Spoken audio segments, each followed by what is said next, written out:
You will hear a number of different recordings, and you will have to answer questions on what you hear. There will be time for you to read the instructions and questions, and you will have a chance to check your work. All the recordings will be played once only. The test is in 4 sections. At the end of the real test, you will be given 10 minutes to transfer your answers to an answer sheet. Now turn to Section 1. Section 1. You will hear a woman called Mrs. Reynolds being interviewed by a police officer about an incident she saw the previous evening. First, you have some time to look at questions 1 to 5.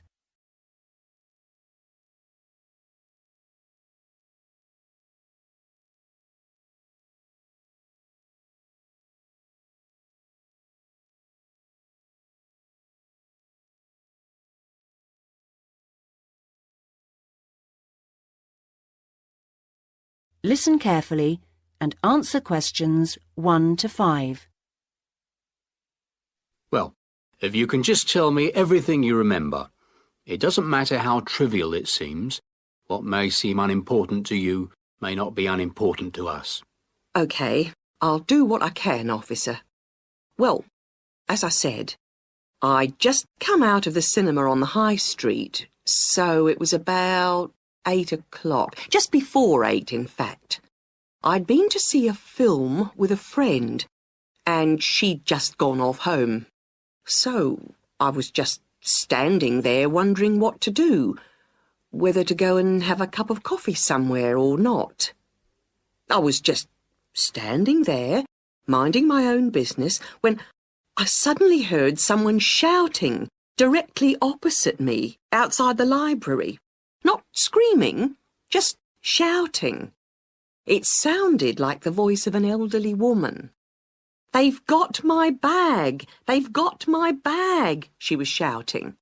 Then these 2 men raced past me, going like the wind, straight down the street and round the corner into West Street.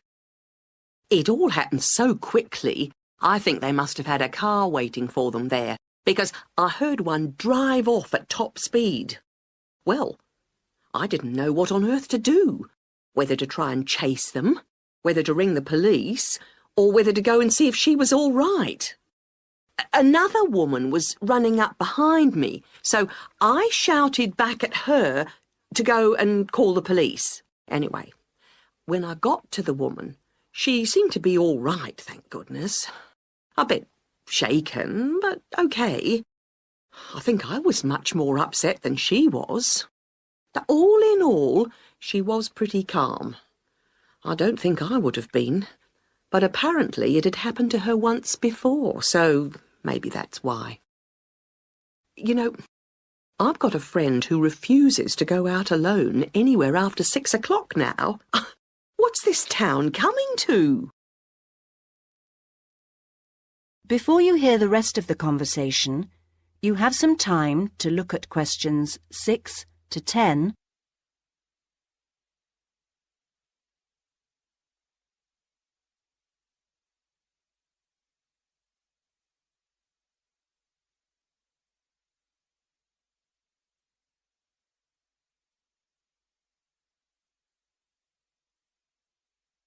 Now listen and answer questions 6 to 10.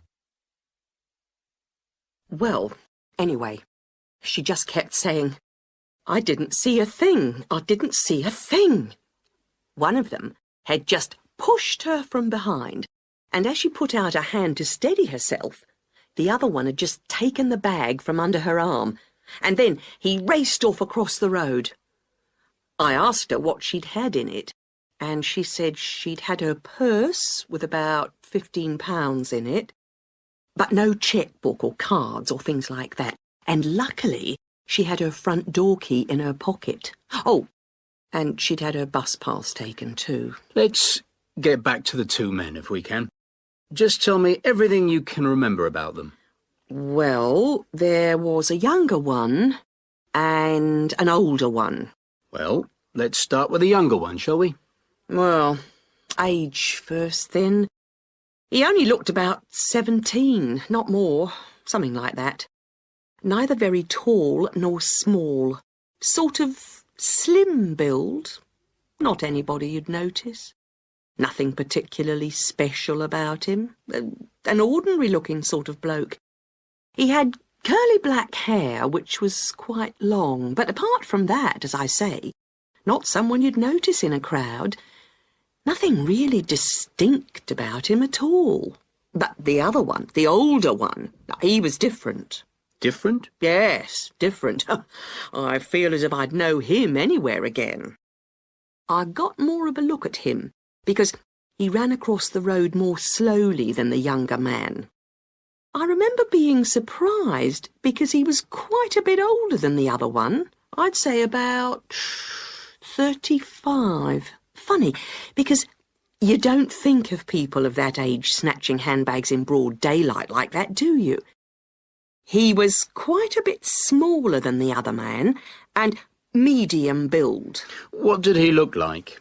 You didn't give the officer much information last night. Well, I did get quite a good look at his face. No beard or moustache, clean-shaven, and quite smart-looking, really.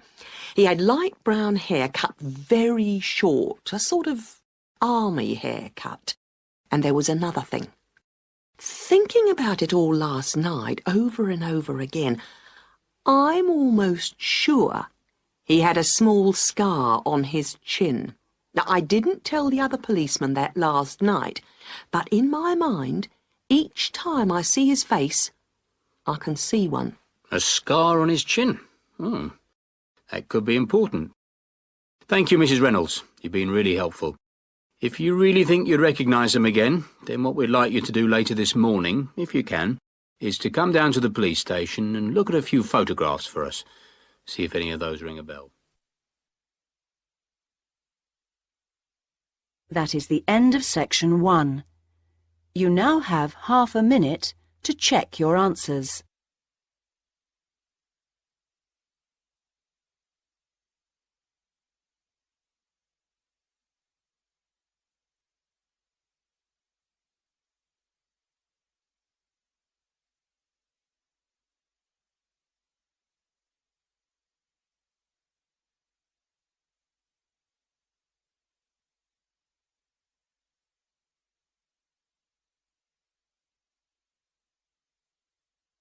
Now turn to section 2. Section 2. You will hear a recorded message giving information about an English hotel. First, you have some time to look at questions 11 to 15.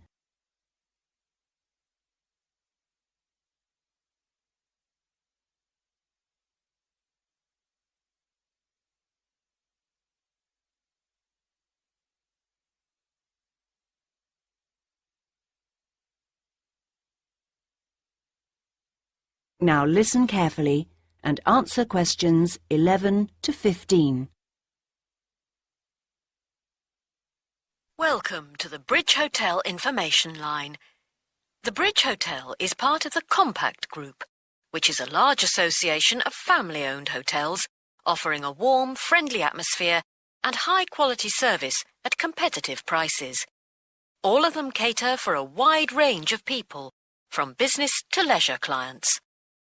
Set in a quiet residential area on the attractive outskirts of Belford, about 3 miles from the city centre, the Bridge Hotel is a popular choice for conferences. After recent refurbishment and expansion, it now has 25 double rooms and 20 singles. All 45 are en suite, with TV and coffee and tea-making facilities. The Bridge Hotel is set in 3.5 hectares of grounds, with an open-air swimming pool and 4 tennis courts. There is also a newly opened gym with fitness suite, which is considered one of the best equipped in the area. Non-resident membership is available. We have a fully licensed restaurant for residents and non-residents, which provides a wide range of dishes with a particular focus on dishes from around the world. For the discerning business customer, we have designated business rooms with phone links allowing full internet access. Our conference facilities cater for up to 200 delegates, and we are able to offer transport to guests to and from Birmingham Airport at a small extra cost. Before you hear the rest of the message, you have some time to look at questions 16 to 20.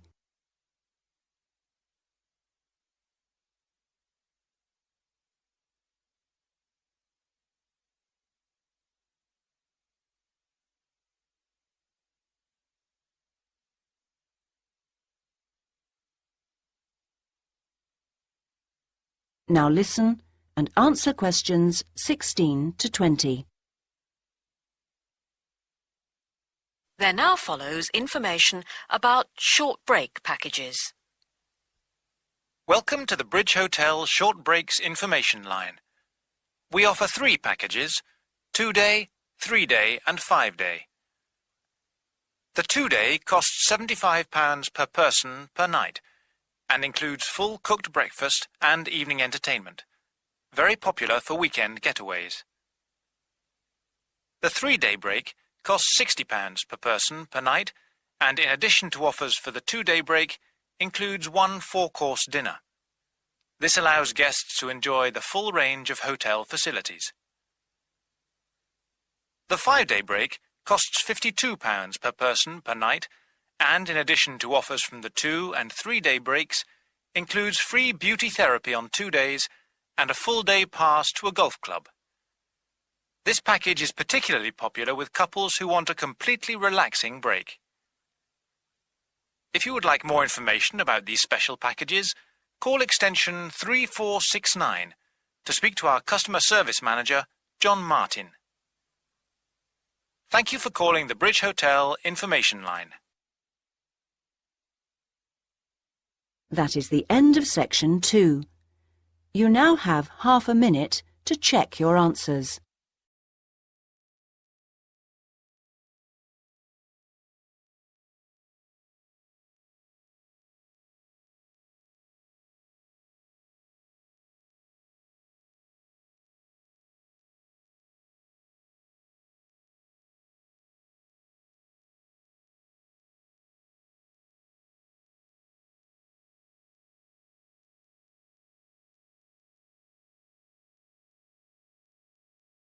Now turn to section 3.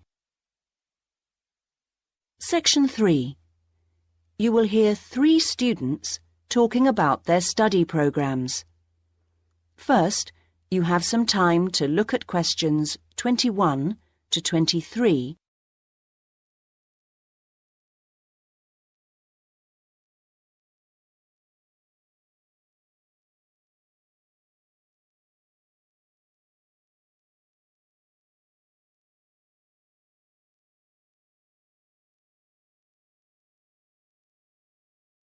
Now listen carefully and answer questions 21 to 23.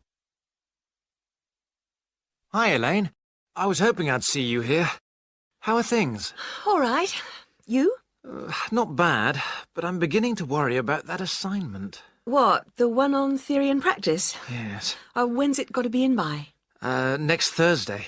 And I just can't get to grips with it. Yes, it's a tricky one. I'm hoping to get down to it over the weekend. I'll tell you what, there's Dinah. Let's see if she has any pearls of wisdom on the subject. She took the theory and practice option last year, didn't she? And got an A+ for it, I think. How does she do it? Oh, let's ask her. Hi, Dinah. Hard at work? Not exactly. The lecture's just been cancelled, so I've suddenly got a free morning on my hands. Oh, that's lucky. You've met Neil, haven't you? Yes. We were just talking about the theory and practice assignment we've got to hand in next. Can we just pick your brains a moment? How far have you got with it? Well, still at the reading stage, really. Are you? Well, one bit of advice I definitely give is not to spend hours wading through that massive volume by Jesperson. It really isn't very helpful. I think the only reason they keep it on the reading list is that the library has got so many copies of it. Personally, I found the essential source was Parisi. Have you read her yet? Parisi? I don't think so. That's a great book. It must be on your reading list. Right. Another one I found very useful was the article called something like Practical Theories by... was it Williams or Willard? Yes, Willard. Also, if you want to look at case studies, that small book of Ron Brown's has got some interesting stuff in. You know the one I mean? Ron Brown. Yes, I looked for it in the library, but it was out on loan. Before you hear the rest of the conversation, you have some time to look at questions 24 to 30.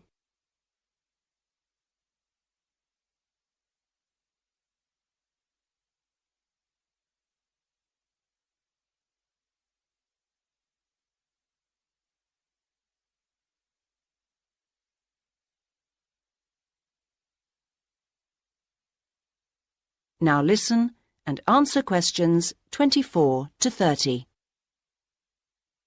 Yes, it's a very popular book. Did you try the recall system? The what? Don't you use the recall system? You should, you know. You just have to take a pink slip from any of the librarian's desks, fill the details of the book in, put your departmental address on the back, your departmental address, not your home address, and hand the slip in at the information desk.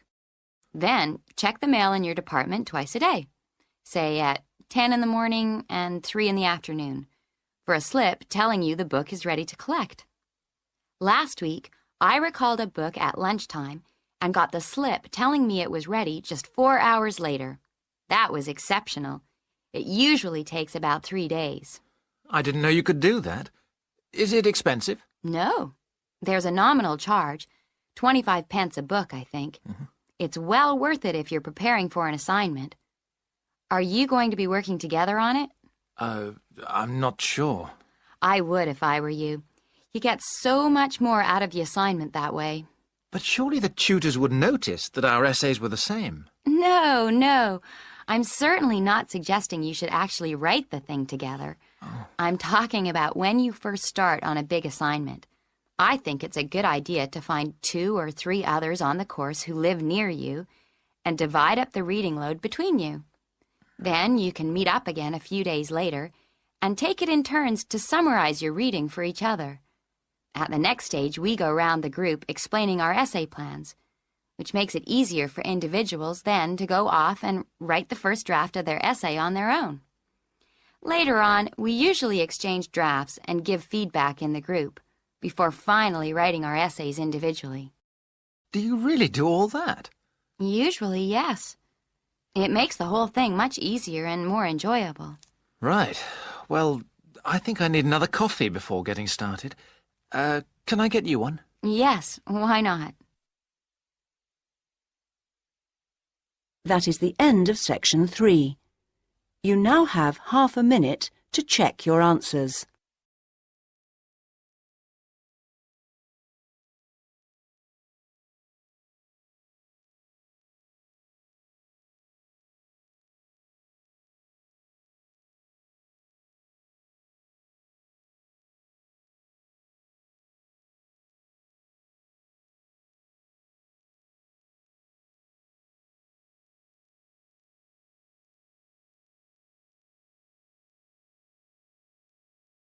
Now turn to section 4.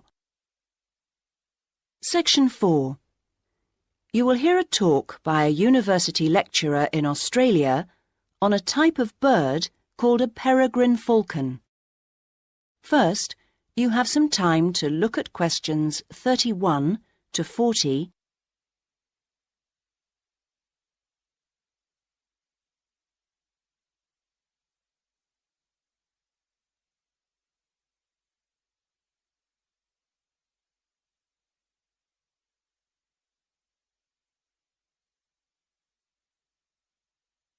Now listen carefully and answer questions 31 to 40. I'm Professor Sam Richards, and I've come as the 3rd guest lecturer on this course in Australian birds of prey. My job is to keep a watchful scientific eye on the state of Tasmanian peregrines, So I'll start by giving you some background to these magnificent birds of prey before I speak briefly on my own project. Peregrine falcons are found on all continents with the exception of Antarctica, so don't go looking for them at the South Pole. They're found almost everywhere in Australia, and it's interesting to note that the name peregrine implies that they're wanderers, that they move from place to place following the seasons, and indeed in most parts of the world they're migratory birds. But not in Australia, however, where they prefer to stay in one place. They're known to be the world's fastest creature, and they have been tracked by radar diving down towards the ground at 180 kilometres an hour. However, a number of textbooks claim that their flight speed can go as high as 350 kilometres an hour, so there's still some dispute about just how fast they can actually fly. Female peregrine falcons, like all other Australian falcons, are larger than their male counterparts. In fact, the female is almost a third larger than the male in the case of peregrines. While she stays close to the nest to protect the eggs and the young chicks, the male is mostly occupied looking for food. Peregrines typically lay 2 or 3 eggs per nest, and after the eggs have hatched, when the chicks are about 20 days old, they start to fly. So they fly at a very young age. By the time they're just 28 days old, they've already reached full adult size. In other words, they're fully grown. Soon after this, at about 2 months after hatching from the egg, they leave the nest for good. From this point on, they're on their own. Unlike their parents, which have learned how to hunt, the young falcons are not good at feeding themselves, and so during the first year about 60% of them die. Once the birds have managed to live to breeding age, at 2 years old, they generally go on to live for another 6 or 7 years.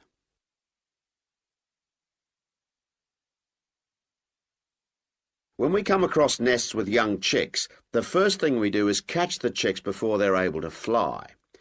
We have to catch them at an early age. We then attach identification rings to their legs.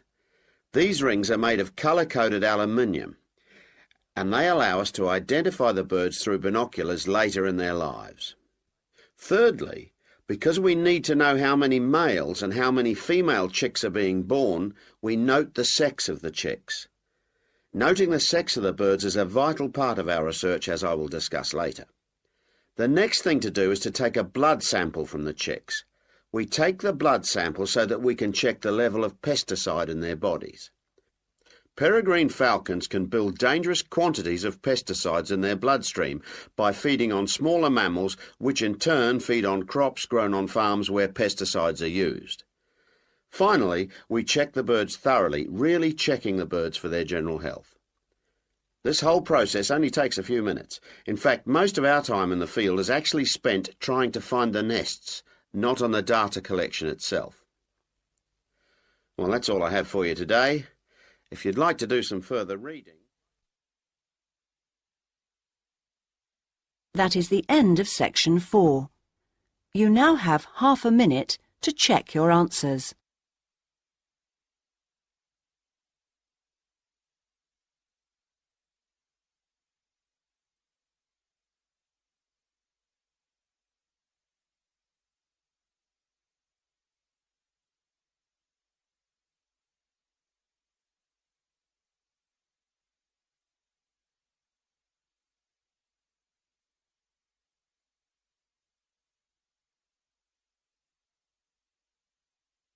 At the end of the real test, you will have 10 minutes to transfer your answers to the listening answer sheet.